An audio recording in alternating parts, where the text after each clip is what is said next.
Jacob's Ladder, a short story by F. Scott Fitzgerald, 1896 to 1940. Saturday Evening Post. It was a particularly sordid and degraded murder trial, and Jacob Booth, writhing quietly on a spectator's bench, felt that he had childishly gobbled something without being hungry, simply because it was there. The newspapers had humanized the case, made a cheap, neat problem play out of an affair of the jungle, so passes that actually admitted one to the courtroom were hard to get. Such a pass had been tendered him the evening before. Jacob looked around at the doors, where 100 people, inhaling and exhaling with difficulty, generated excitement by their eagerness, their breathless escape from their own private lives.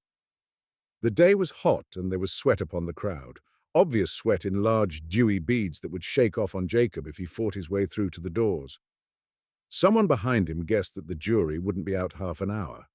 With the inevitability of a compass needle, his head swung toward the prisoner's table, and he stared once more at the murderess's huge blank face garnished with red button eyes.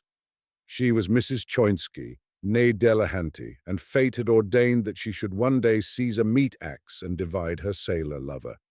The puffy hands that had swung the weapon turned an ink bottle about endlessly. Several times she glanced at the crowd with a nervous smile. Jacob frowned and looked around quickly. He had found a pretty face and lost it again. The face had edged sideways into his consciousness when he was absorbed in a mental picture of Mrs. Choinsky in action. Now it was faded back into the anonymity of the crowd.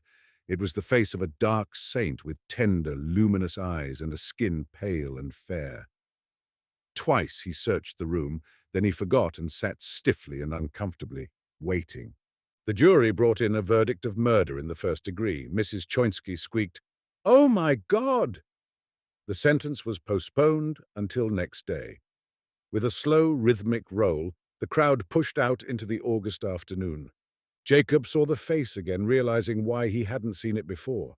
It belonged to a young girl beside the prisoner's table, and it had been hidden by the full moon of Mrs. Choinsky's head. Now the clear, luminous eyes were bright with tears, and an impatient young man with a squashed nose was trying to attract the attention of the shoulder. "Oh, get out!" said the girl, shaking the hand off impatiently. "Leave me alone, will you? Let me alone! Jeez!" The man sighed profoundly and stepped back. The girl embraced the dazed Mrs. Choinsky, and another lingerer remarked to Jacob that they were sisters. Then Mrs. Choinsky was taken off the scene.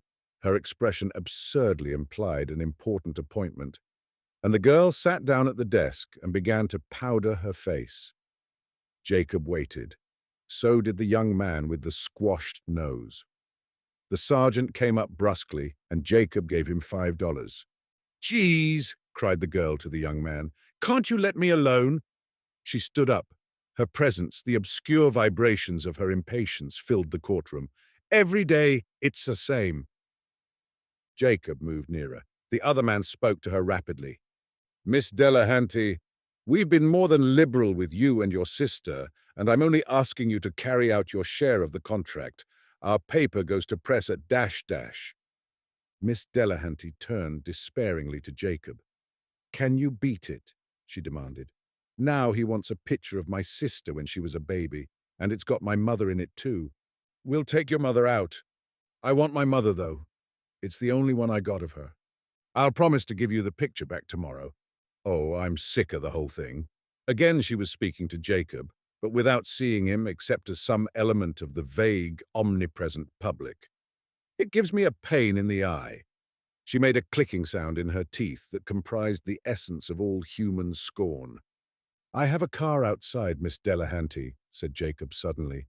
"Don't you want me to run you home?" "All right," she answered indifferently. The newspaper man assumed a previous acquaintance between them. He began to argue in a low voice as the three moved toward the door. "Every day it's like this," said Miss Delehanty bitterly.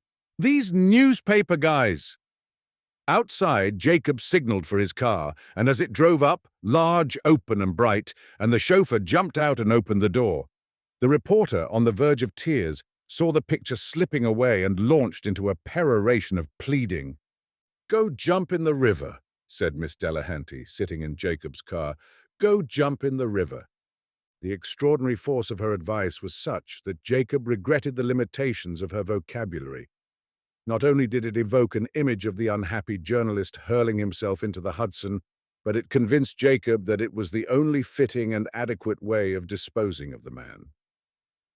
Leaving him to face his watery destiny, the car moved off down the street. "You dealt with him pretty well," Jacob said. "Sure," she admitted. "I get sore after a while, and then I can deal with anybody no matter who. How old would you think I was?" "How old are you?" 16. She looked at him gravely, inviting him to wonder. Her face, the face of a saint, an intense little Madonna, was lifted fragilely out of the mortal dust of the afternoon. On the pure parting of her lips no breath hovered. He had never seen a texture pale and immaculate as her skin, lustrous and garish as her eyes. His own well-ordered person seemed for the first time in his life gross and well-worn to him as he knelt suddenly at the heart of freshness.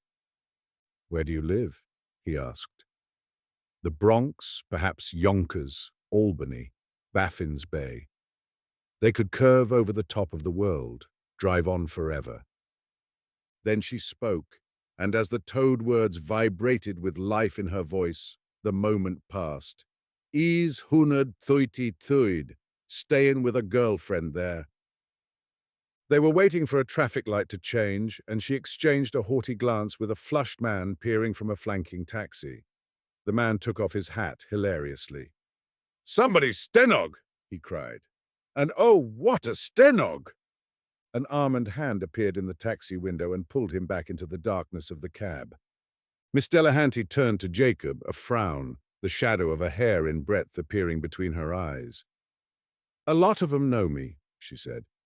"We got a lot of publicity and pictures in the paper. I'm sorry it turned out badly." She remembered the event of the afternoon, apparently for the first time in half an hour. She had it coming to her, mister. She never had a chance. But they'll never send no woman to the chair in New York State. No, that's sure. She'll get life. Surely it was not she who had spoken. The tranquility of her face made her words separate themselves from her as soon as they were uttered and take on a corporate existence of their own. "Did you used to live with her?" "Me?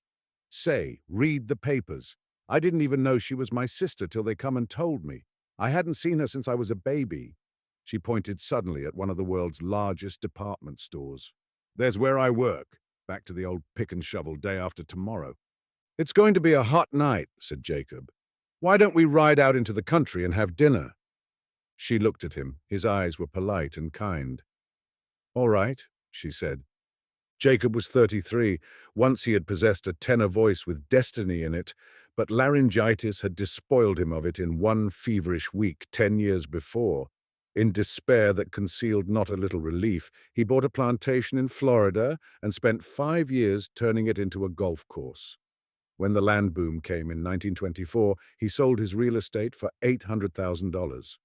Like so many Americans, he valued things rather than cared about them.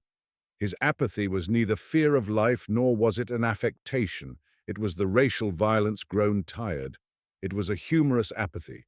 With no need for money, he had tried hard for a year and a half to marry one of the richest women in America. If he had loved her, or pretended to, he could have had her, but he had never been able to work himself up to more than the formal lie. In person, he was short, trim, and handsome. Except when he was overcome by a desperate attack of apathy, he was unusually charming.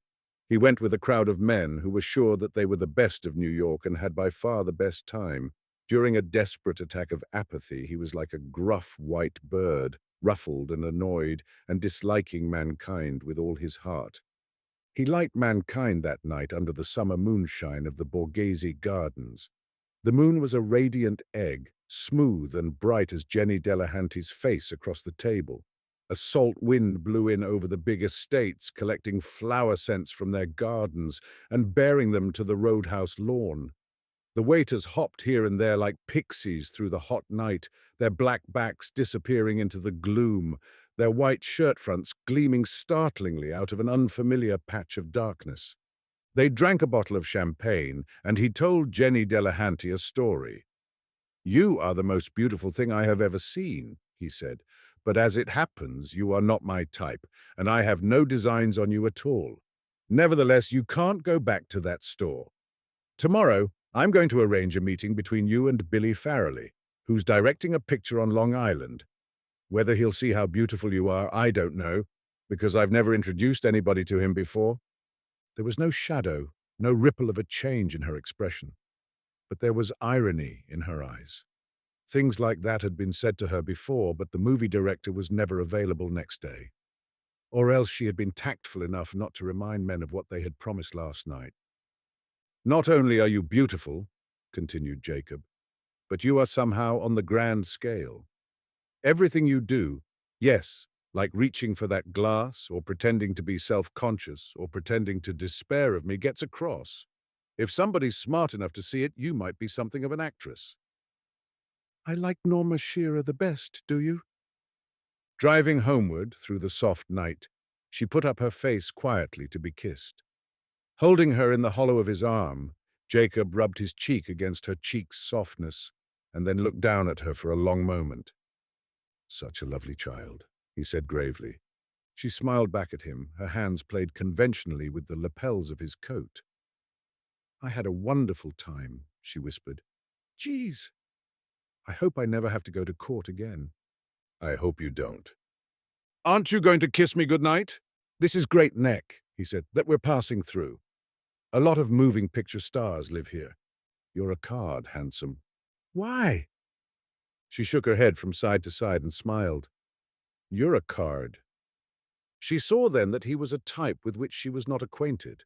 He was surprised, not flattered, that she thought him droll. She saw that whatever his eventual purpose, he wanted nothing of her now. Jenny Delehanty learned quickly. She let herself become grave and sweet and quiet as the night. And as they rolled over Queensborough Bridge into the city, she was half asleep against his shoulder. Second, he called up Billy Farrelly next day. "I want to see you," he said. "I found a girl I wish you'd take a look at." "My gosh," said Farrelly. "You're the third today." "Not the third of this kind." "All right. If she's white, she can have the lead in a picture I'm starting Friday." "Joking aside, will you give her a test?" "I'm not joking. She can have the lead, I tell you. I'm sick of these lousy actresses. I'm going out to the coast next month. I'd rather be Constance Talmadge's water boy than own most of these young—" His voice was bitter with Irish disgust. "Sure, bring her over, Jake. I'll take a look at her." 4 days later, when Mrs. Koinski, accompanied by 2 deputy sheriffs, had gone to Auburn to pass the remainder of her life, Jacob drove Jenny over the bridge to Astoria, Long Island. "You've got to have a new name," he said. "And remember, you never had a sister."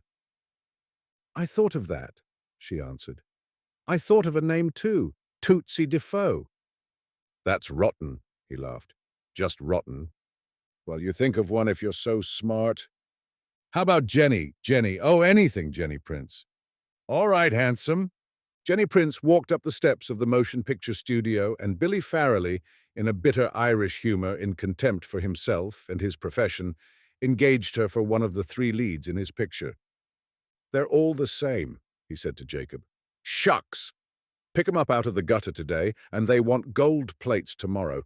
I'd rather be Constance Talmadge's water boy than own a harem full of them."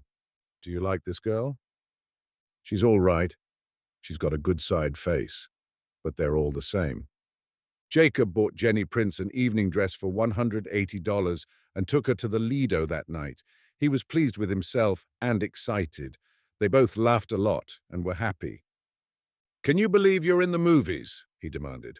"They'll probably kick me out tomorrow. It was too easy." "No, it wasn't. It was very good, psychologically. Billy Farrelly was in just the one mood." "I liked him." "He's fine," agreed Jacob.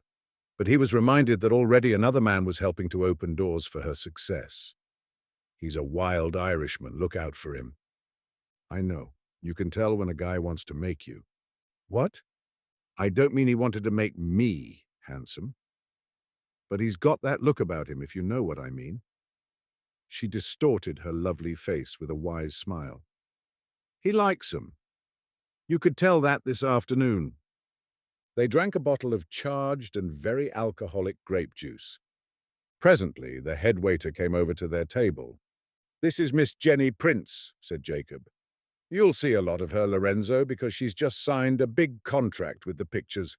Always treat her with the greatest possible respect." When Lorenzo had withdrawn, Jenny said, "You got the nicest eyes I ever seen." It was her effort, the best she could do. Her face was serious and sad. "Honest," she repeated herself.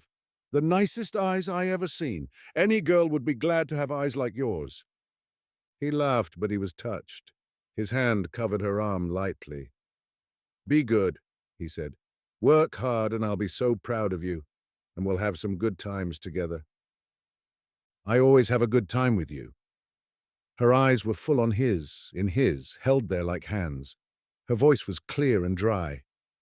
"Honest, I'm not kidding about your eyes. You always think I'm kidding. I want to thank you for all you've done for me." "I haven't done anything, you lunatic. I saw your face and I was beholden to it. Everybody ought to be beholden to it." Entertainers appeared and her eyes wandered hungrily away from him. She was so young. Jacob had never been so conscious of youth before. He had always considered himself on the young side until tonight.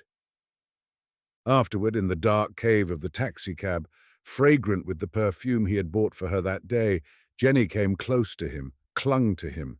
He kissed her without enjoying it. There was no shadow of passion in her eyes or on her mouth. There was a faint spray of champagne on her breath. She clung nearer, desperately. He took her hands and put them in her lap. She leaned away from him resentfully. "What's the matter? Don't you like me?" "I shouldn't have let you have so much champagne." "Why not? I've had a drink before. I was tight once." "Well, you ought to be ashamed of yourself. And if I hear of your taking any more drinks, you'll hear from me. You sure have got your nerve, haven't you? What do? Let all the corner soda jerkers maul you around whenever they want." "Oh, shut up." For a moment they rode in silence. Then her hand crept across to his. "I like you better than any guy I ever met, and I can't help that, can I?" "Dear little Jenny." He put his arm around her again. Hesitating tentatively, he kissed her, and again he was chilled by the innocence of her kiss. The eyes that at the moment of contact looked beyond him out into the darkness of the night, the darkness of the world. She did not know yet that splendor was something in the heart. At the moment when she should realize that and melt into the passion of the universe, he could take her without question or regret. "I like you enormously," he said. "Better than almost anyone I know. I mean that about drinking, though. You mustn't drink." "I'll do anything you want," she said. And she repeated, looking at him directly, "Anything." The car drew up in front of her flat, and he kissed her good night. He rode away in a mood of exultation, living more deeply in her youth and future than he had lived in himself for years. Thus, leaning forward a little on his cane, rich, young, and happy, he was borne along dark streets and light toward a future of his own which he could not foretell. Third. A month later, climbing into a taxicab with Farrelly one night, he gave the latter's address to the driver. "So you're in love with this baby," said Farrelly pleasantly. "Very well. I'll get out of your way." Jacob experienced a vast displeasure. "I'm not in love with her," he said slowly. "Billy, I want you to leave her alone." "Sure, I'll leave her alone," agreed Farrelly readily. "I didn't know you were interested. She told me she couldn't make you." "The point is, you're not interested either," said Jacob. "If I thought that you two really cared about each other, do you think I'd be fool enough to try to stand in the way? But you don't give a darn about her, and she's impressed and a little fascinated." "Sure," agreed Farrelly, bored. "I wouldn't touch her for anything." Jacob laughed. "Yes, you would. Just for something to do. That's what I object to. Anything. Anything casual happening to her." "I see what you mean. I'll let her alone." Jacob was forced to be content with that. He had no faith in Billy Farrelly, but he guessed that Farrelly liked him and wouldn't offend him unless stronger feelings were involved. But the holding hands under the table tonight had annoyed him. Jenny lied about it when he reproached her. She offered to let him take her home immediately, offered not to speak to Farrelly again all evening. Then he had seemed silly and pointless to himself. It would have been easier when Farrelly said, "So you're in love with this baby," to have been able to answer simply, "I am." But he wasn't. He valued her now more than he had ever thought possible. He watched in her the awakening of a sharply individual temperament. She liked quiet and simple things. She was developing the capacity to discriminate and shut the trivial and the unessential out of her life. He tried giving her books, then wisely he gave up that and brought her into contact with a variety of men. He made situations and then explained them to her, and he was pleased, as appreciation and politeness began to blossom before his eyes. He valued, too, her utter trust in him and the fact that she used him as a standard for judgments on other men. Before the Farrelly picture was released, she was offered a 2-year contract on the strength of her work in it, $400 a week for 6 months, and an increase on a sliding scale. But she would have to go to the coast. "Wouldn't you rather have me wait?" she said as they drove in from the country one afternoon. "Wouldn't you rather have me stay here in New York, near you? You've got to go where your work takes you. You ought to be able to look out for yourself. You're 17. 17. She was as old as he. She was ageless. Her dark eyes under a yellow straw hat were as full of destiny as though she had not just offered to toss destiny away. "I wonder if you hadn't come along. Someone else would have," she said. "To make me do things, I mean." "You'd have done them yourself. Get it out of your head that you're dependent on me." "I am. Everything is, thanks to you." "It isn't, though," he said emphatically, but he brought no reasons. He liked her to think that. "I don't know what I'll do without you. You're my only friend," and she added, "that I care about. You see? You understand what I mean?"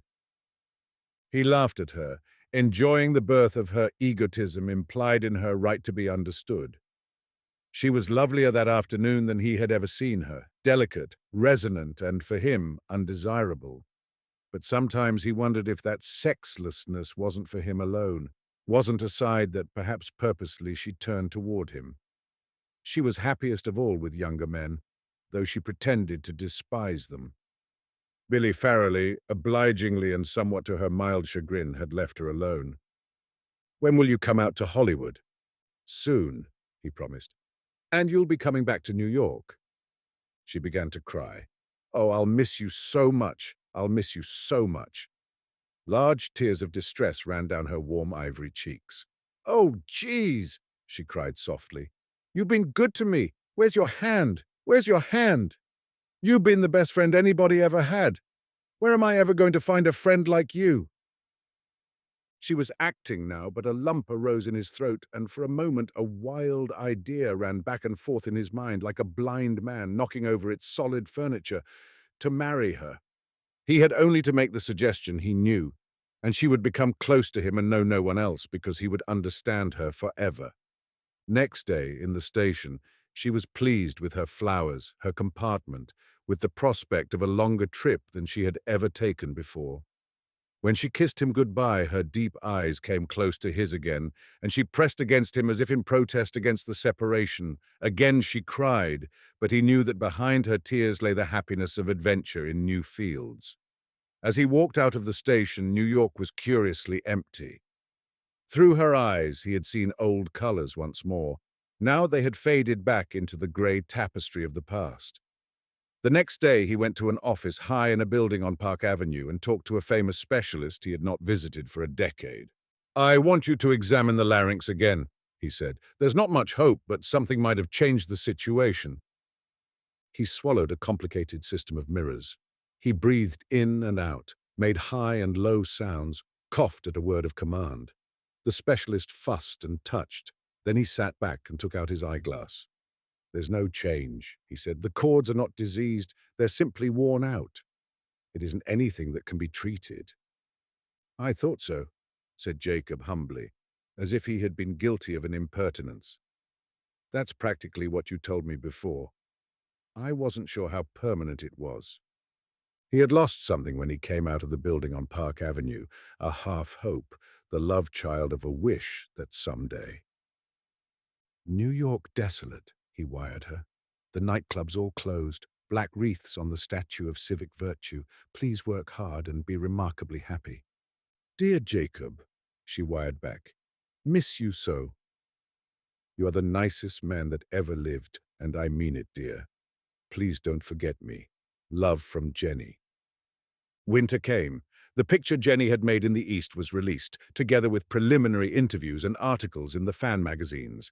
Jacob sat in his apartment playing the Kreutzer Sonata over and over on his new phonograph, and read her meager and stilted but affectionate letters and the articles which said she was a discovery of Billy Farrelly's. In February, he became engaged to an old friend, now a widow. They went to Florida and were suddenly snarling at each other in hotel corridors and over bridge games, so they decided not to go through with it after all. In the spring, he took a stateroom on the Paris, but 3 days before sailing, he disposed of it and went to California. 4th.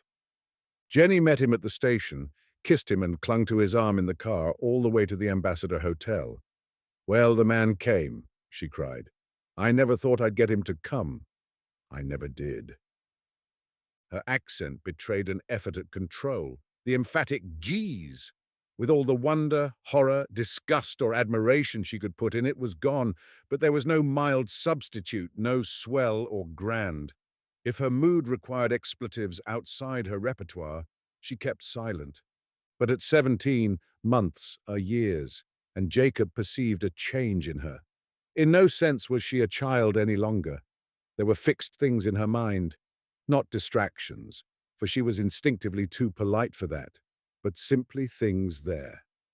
No longer was the studio a lark and a wonder and a divine accident. No longer for a nickel I wouldn't turn up tomorrow. It was part of her life. Circumstances were stiffening into a career which went on independently of her casual hours. If this picture is as good as the other, I mean, if I make a personal hit again, Hector'll break the contract. Everybody that's seen the Rushes says it's the first one I've had sex appeal in. What are the Rushes? When they run off what they took the day before, they say it's the first time I've had sex appeal. I don't notice it, he teased her. You wouldn't. But I have. I know you have, he said, and moved by an ill-considered impulse, he took her hand. She glanced quickly at him. He smiled, half a second too late. Then she smiled, and her glowing warmth veiled his mistake. "Jake!" she cried. "I could bawl! I'm so glad you're here!" "I got you a room at the Ambassador. They were full, but they kicked out somebody because I said I had to have a room. I'll send my car back for you in half an hour. It's good you came on Sunday because I got all day free." They had luncheon in the furnished apartment she had leased for the winter. It was 1920 Moorish, taken over complete from a favorite of yesterday. Someone had told her it was horrible, for she joked about it. But when he pursued the matter, he found that she didn't know why. "I wish they had more nice men out here," she said once during luncheon. "Of course there's a lot of nice ones, but I mean, oh, you know, like in New York.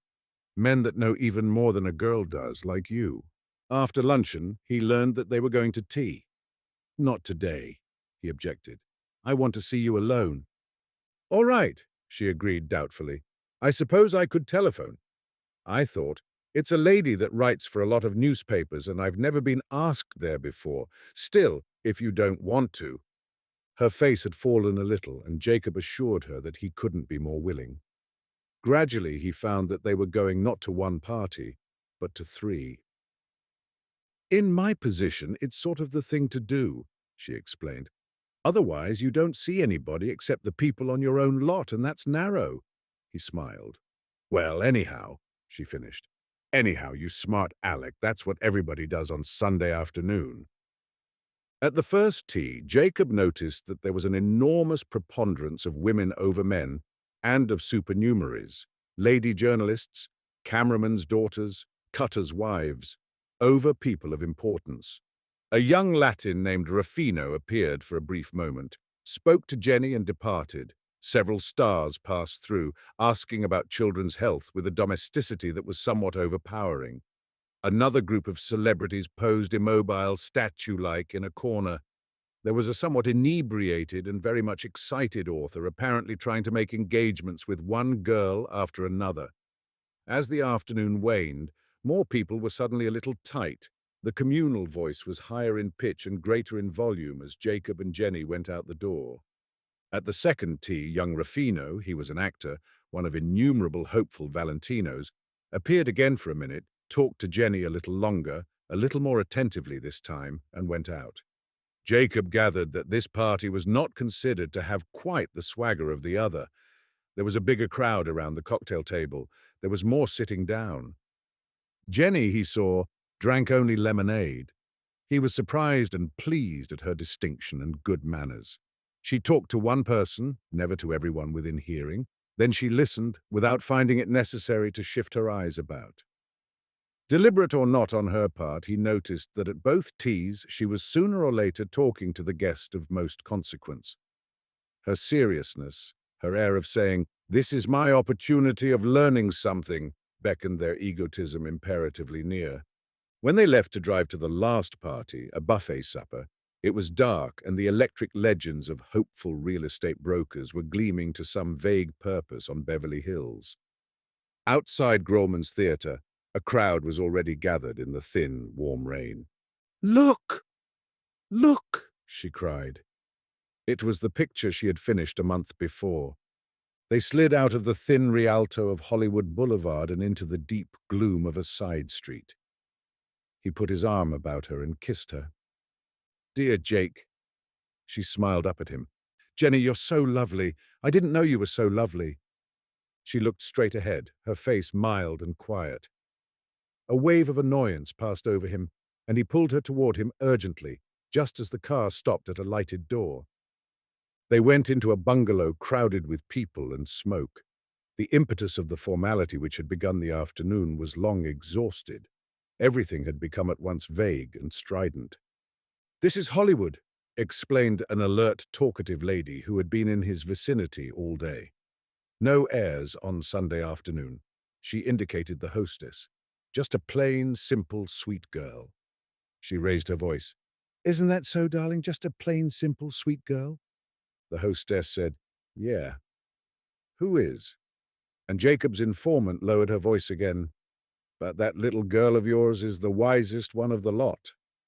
The totality of the cocktails Jacob had swallowed was affecting him pleasantly, but try as he might the plot of the party, the key on which he could find ease and tranquility, eluded him. There was something tense in the air, something competitive and insecure. Conversations with the men had a way of becoming empty and overjovial, or else melting off into a sort of suspicion. The women were nicer. At 11 o'clock in the pantry, he suddenly realized that he hadn't seen Jenny for an hour. Returning to the living room, he saw her come in, evidently from outside, for she tossed a raincoat from her shoulders. She was with Ruffino. When she came up, Jacob saw that she was out of breath and her eyes were very bright. Ruffino smiled at Jacob pleasantly and negligently. A few moments later, as he turned to go, he bent and whispered in Jenny's ear, and she looked at him without smiling as she said good night. "I got to be on the lot at 8 o'clock, she told Jacob presently. "I'll look like an old umbrella unless I go home." "Do you mind, dear?" "Heavens, no." Their car drove over one of the interminable distances of the thin, stretched city. "Jenny," he said, "you've never looked like you were tonight. Put your head on my shoulder." "I'd like to." "I'm tired. I can't tell you how radiant you've got to be." "I'm just the same." "No, you're not." His voice suddenly became a whisper, trembling with emotion. "Jenny, I'm in love with you." "Jacob, don't be silly." "I'm in love with you. Isn't it strange, Jenny? It happened just like that." "You're not in love with me." "You mean the fact doesn't interest you?" He was conscious of a faint twinge of fear. She sat up out of the circle of his arm. "Of course it interests me. You know I care more about you than anything in the world." "More than about Mr. Ruffino."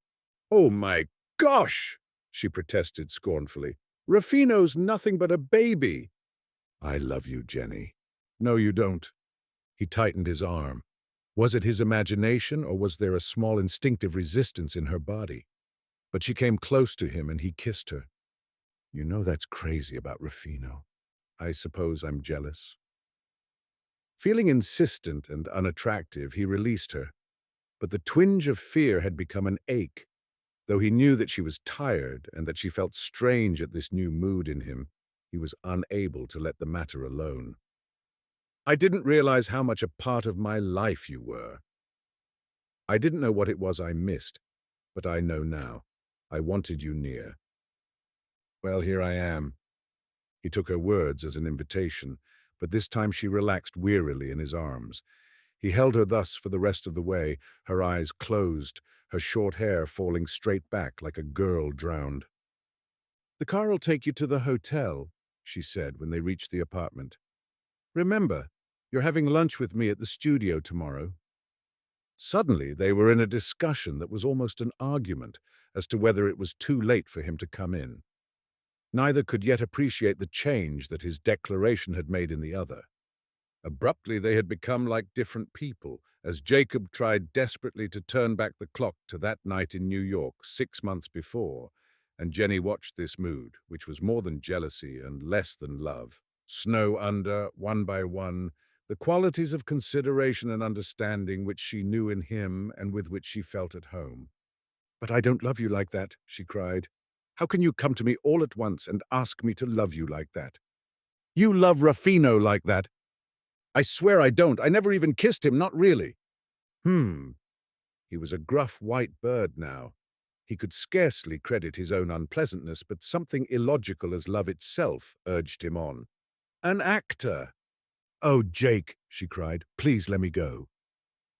I never felt so terrible and mixed up in my life." "I'll go," he said suddenly. "I don't know what's the matter, except that I'm so mad about you that I don't know what I'm saying. I love you and you don't love me. Once you did, or thought you did, but that's evidently over." "But I do love you." She thought for a moment. The red and green glow of a filling station on the corner lit up the struggle in her face. "If you love me that much, I'll marry you tomorrow." "Marry me!" he exclaimed. She was so absorbed in what she had just said that she did not notice. "I'll marry you tomorrow," she repeated. "I like you better than anybody in the world, and I guess I'll get to love you the way you want me to." She uttered a single, half-broken sob. "But I didn't know this was going to happen. Please let me alone tonight." Jacob didn't sleep. There was music from the Ambassador Grill till late, and a fringe of working girls hung about the carriage entrance waiting for their favorites to come out. Then a long, protracted quarrel between a man and a woman began in the hall outside, moved into the next room and continued as a low, two-toned mumble through the intervening door. He went to the window sometime towards 3 o'clock and stared out into the clear splendor of the California night. Her beauty rested outside on the grass, on the damp, gleaming roofs of the bungalows all around him, borne up like music on the night. It was in the room, on the white pillow. It rustled ghost-like in the curtains.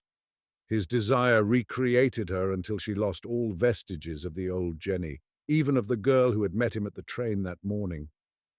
Silently, as the night hours went by, he molded her over into an image of love, an image that would endure as long as love itself, or even longer, not to perish till he could say, "I never really loved her."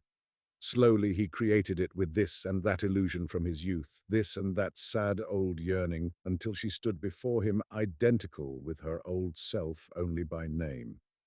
Later, when he drifted off into a few hours' sleep, the image he had made stood near him, lingering in the room, joined in mystic marriage to his heart.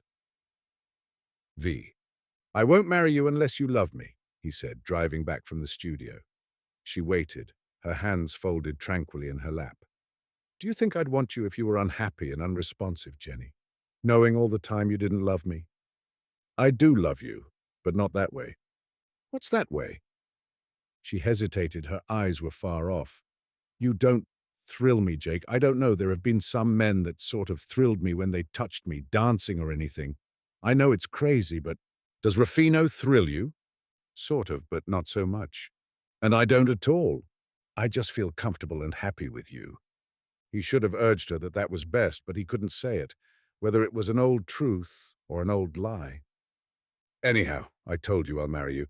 Perhaps you might thrill me later." He laughed, stopped suddenly. If I didn't thrill you, as you call it, why did you seem to care so much last summer? I don't know. I guess I was young. You never know how you once felt, do you? She had become elusive to him, with that elusiveness that gives a hidden significance to the least significant remarks. And with the clumsy tools of jealousy and desire, he was trying to create the spell that is ethereal and delicate as the dust on a moth's wing. Listen, Jake, she said suddenly, that lawyer my sister had, that Scharnhorst, called up the studio this afternoon. Your sister's all right, he said absently, and he added, so a lot of men thrill you. Well, if I felt it with a lot of men, it couldn't have anything to do with real love, could it? She said hopefully. But your theory is that love couldn't come without it. I haven't got any theories or anything. I just told you how I felt. You know more than me. I don't know anything at all. There was a man waiting in the lower hall of the apartment house. Jenny went up and spoke to him, then, turning back to Jake, said in a low voice, It's Scharnhorst. Would you mind waiting downstairs while he talks to me? He says it won't take half an hour. He waited, smoking innumerable cigarettes. 10 minutes passed. Then the telephone operator beckoned him. Quick, she said. Miss Prince wants you on the telephone. Jenny's voice was tense and frightened. Don't let Scharnhorst get out, she said. He's on the stairs, maybe in the elevator. Make him come back here. Jacob put down the receiver just as the elevator clicked. He stood in front of the elevator door, barring the man inside. Mr. Scharnhorst? Yeah. The face was keen and suspicious. Will you come up to Miss Prince's apartment again? There's something she forgot to say. I can see her later. He attempted to push past Jacob. Seizing him by the shoulders, Jacob shoved him back into the cage, slammed the door, and pressed the button for the 8th floor. I'll have you arrested for this, Scharnhorst remarked. Put into jail for assault. Jacob held him firmly by the arms. Upstairs, Jenny, with panic in her eyes, was holding open her door. After a slight struggle, the lawyer went inside. What is it? Demanded Jacob. Tell him, you, she said. Oh, Jake, he wants $20,000. What for? To get my sister a new trial. But she hasn't a chance, exclaimed Jacob. He turned to Scharnhorst. You ought to know she hasn't a chance. There are some technicalities, said the lawyer uneasily. Things that nobody but an attorney would understand. She's very unhappy there, and her sister so rich and successful. Mrs. Choinsky thought she ought to get another chance. You've been up there working on her, eh? She sent for me. But the blackmail idea was your own. I suppose if Miss Prince doesn't feel like supplying $20,000 to retain your firm, it'll come out that she's the sister of the notorious murderess. Jenny nodded. That's what he said. Just a minute. Jacob walked to the phone. Western Union, please. Western Union, please take a telegram. He gave the name and address of a man high in the political world of New York. Here's the message. The convict Choinsky threatening her sister, who is a picture actress, with exposure of relationship stop. Can you arrange it with Warden that she be cut off from visitors until I can get east and explain the situation stop? Also wire me if 2 witnesses to an attempted blackmailing scene are enough to disbar a lawyer in New York if charges proceed from such a quarter as Red, Van Tyne, Biggs and Company, or my uncle, the surrogate stop Answer Ambassador Hotel, Los Angeles, Jacob C.K. Booth. He waited until the clerk had repeated the message. Now, Mr. Scharnhorst, he said, the pursuit of art should not be interrupted by such alarms and excursions. Miss Prince, as you see, is considerably upset. It will show in her work tomorrow, and 1 million people will be just a little disappointed. So we won't ask her for any decisions. In fact, you and I will leave Los Angeles on the same train tonight. 6. The summer passed. Jacob went about his useless life, sustained by the knowledge that Jenny was coming east in the fall. By fall there would have been many Ruffinos, he supposed, and she would find that the thrill of their hands and eyes and lips was much the same. They were the equivalent in a different world of the affairs at a college house party, the undergraduates of a casual summer. And if it was still true that her feeling for him was less than romantic, then he would take her anyway, letting romance come after marriage, as, so he had always heard, it had come to many wives before. Her letters fascinated and baffled him. Through the ineptitude of expression, he caught gleams of emotion, an ever-present gratitude, a longing to talk to him, and a quick, almost frightened reaction toward him from, he could only imagine, some other man. In August, she went on location. There were only postcards from some lost desert in Arizona, then for a while, nothing at all. He was glad of the break. He had thought over all the things that might have repelled her, of his portentousness, his jealousy, his manifest misery. This time it would be different. He would keep control of the situation. She would at least admire him again, see in him the incomparably dignified and well-adjusted life. 2 nights before her arrival, Jacob went to see her latest picture in a huge night-bound vault on Broadway. It was a college story. She walked into it with her hair knotted on the crown of her head, a familiar symbol for dowdiness, inspired the hero to a feat of athletic success and faded out of it, always subsidiary to him, in the shadow of the cheering stands. But there was something new in her performance. For the first time, the arresting quality he had noticed in her voice a year before had begun to get over on the screen. Every move she made, every gesture, was poignant and important. Others in the audience saw it too. He fancied he could tell this by some change in the quality of their breathing, by a reflection of her clear, precise expression in their casual and indifferent faces. Reviewers, too, were aware of it, though most of them were incapable of any precise definition of a personality. But his first real consciousness of her public existence came from the attitude of her fellow passengers disembarking from the train.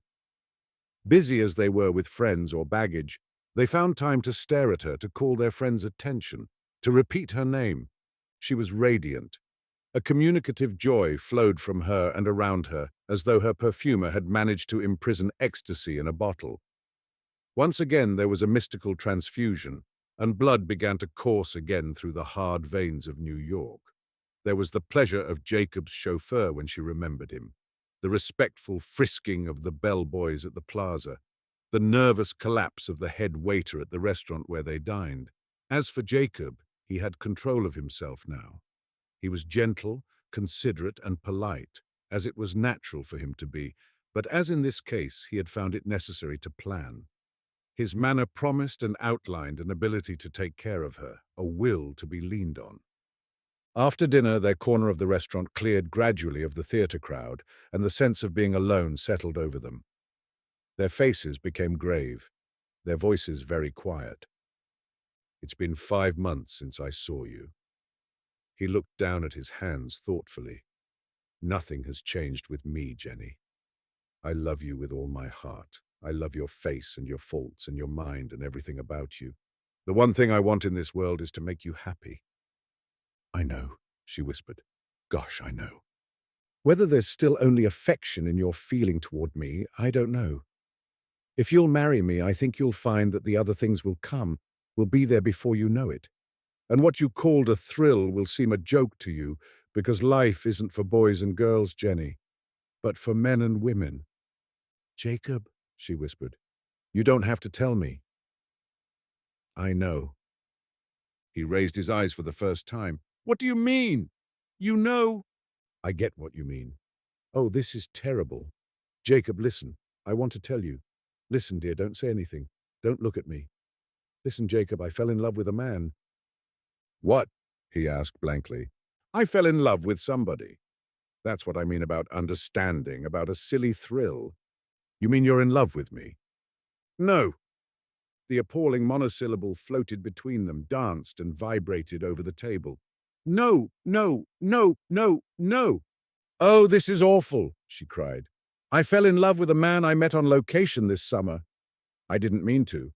I tried not to. But first thing I knew, there I was in love, and all the wishing in the world couldn't help it. I wrote you and asked you to come, but I didn't send the letter. And there I was, crazy about this man and not daring to speak to him, and bawling myself to sleep every night." "An actor?" he heard himself saying in a dead voice. "Ruffino? Oh, no, no, no. Wait a minute, let me tell you. It went on for 3 weeks, and I honestly wanted to kill myself, Jake. Life wasn't worthwhile unless I could have him. And one night we got in a car by accident alone, and he just caught me and made me tell him I loved him. He knew. He couldn't help knowing. It just swept over you, said Jacob steadily. I see. Oh, I knew you'd understand, Jake. You understand everything. You're the best person in the world, Jake. And don't I know it? You're going to marry him? Slowly she nodded her head. I said I'd have to come east first and see you. As her fear lessened, the extent of his grief became more apparent to her, and her eyes filled with tears. It only comes once, Jake, like that. That's what kept in my mind all those weeks I didn't hardly speak to him. If you lose it once, it'll never come like that again, and then what do you want to live for? He was directing the picture. He was the same about me. I see. As once before, her eyes held his like hands. Oh, ja-a-ake. In that sudden croon of compassion, all-comprehending and deep as a song, the first force of the shock passed off. Jacob's teeth came together again, and he struggled to conceal his misery. Mustering his features into an expression of irony, he called for the check. It seemed an hour later they were in a taxi going toward the Plaza Hotel. She clung to him. Oh, Jake, say it's all right. Say you understand. Darling Jake, my best friend, my only friend, say you understand. Of course I do, Jenny. His hand patted her back automatically. Oh, Jake, you feel just awful, don't you? I'll survive. Oh, Jake. They reached the hotel. Before they got out, Jenny glanced at her face in her vanity mirror and turned up the collar of her fur cape. In the lobby, Jacob ran into several people and said, "Oh, I'm so sorry," in a strained, unconvincing voice. The elevator waited. Jenny, her face distraught and tearful, stepped in and held out her hand toward him with the fist clenched helplessly. "Jake," she said once more. "Good night, Jenny." She turned her face to the wire wall of the cage. The gate clanged. "Hold on," he almost said. "Do you realize what you're doing, starting that car like that?" He turned and went out the door blindly. "I've lost her," he whispered to himself, awed and frightened. "I've lost her." He walked over 59th Street to Columbus Circle and then down Broadway. There were no cigarettes in his pocket. He had left them at the restaurant, so he went into a tobacco store. There was some confusion about the change, and someone in the store laughed. When he came out, he stood for a moment puzzled. Then the heavy tide of realization swept over him and beyond him, leaving him stunned and exhausted. It swept back upon him and over him again. As one rereads a tragic story with the defiant hope that it will end differently, so he went back to the morning, to the beginning, to the previous year. But the tide came thundering back with the certainty that she was cut off from him forever in a high room at the Plaza Hotel. He walked down Broadway. In great block letters over the porte cochere of the Capitol Theatre, 5 words glittered out into the night. Carl Barber and Jenny Prince. The name startled him, as if a passerby had spoken it. He stopped and stared. Other eyes rose to that sign. People hurried by him and turned in. Jenny Prince. Now that she no longer belonged to him, the name assumed a significance entirely its own. It hung there, cool and impervious in the night, a challenge, a defiance. Jenny Prince. "Come and rest upon my loveliness," it said. "Fulfill your secret dreams in wedding me for an hour." Jenny Prince. It was untrue. She was back at the Plaza Hotel, in love with somebody. But the name, with its bright insistence, rode high upon the night. "I love my dear public. They're all so sweet to me." The wave appeared far off, sent up whitecaps, rolled toward him with the might of pain washed over him. Never any more. Never any more. The wave beat upon him, drove him down, pounding with hammers of agony on his ears. Proud and impervious, the name on high challenged the night. Jenny Prince. She was there, all of her, the best of her, the effort, the power, the triumph, the beauty. Jacob moved forward with a group and bought a ticket at the window. Confused, he stared around the great lobby. Then he saw an entrance and, walking in, found himself a place in the fast-throbbing darkness. The end.